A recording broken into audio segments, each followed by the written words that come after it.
जय जगन्नाथ सांग मैंने आपण मानक मो मिनी ब्लॉग को स्वागत जनाउछि। आपण माने जेंति देखिथिले आमे किछि काम पाई माने एंगेजमेंट पाई आमे घर जाइतिलु आ एबे घरठू बाहरी जाइछु सेई जगह अलगा गाड़ी रे समस्ते आउ अन्य लोक माने गले आउ आम गाड़ी रे आमे भाई हबी मु नानी भाउज आउ जणे भौणी आम सहित जाइछ आम तालचेर टू आउ किछि बाट हेले भी तालचेर टू जेहेतु आउ किछि बाट भितरको तार परिवेश बहुत सुंदर थिला आ बहुत सफा सुतरा मध्ये थिला। सेठी पहुंची सारला परे हमरो वेलकम करे पई समस्ते बाहरे छिडा हेतिले। एठी देखंतु तांकर किछि पूजा पाठ हबो जोटा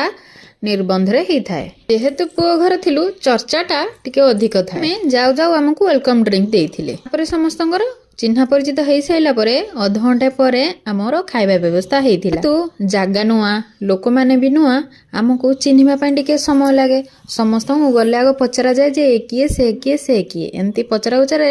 घंटे टाइम पड़ेगा आम कहलु टिके सेल्फी फेल्फी उठे निया कारण लेडीज मैंने एकाठी हेले सेटा ही समस्त मजा थाए आमर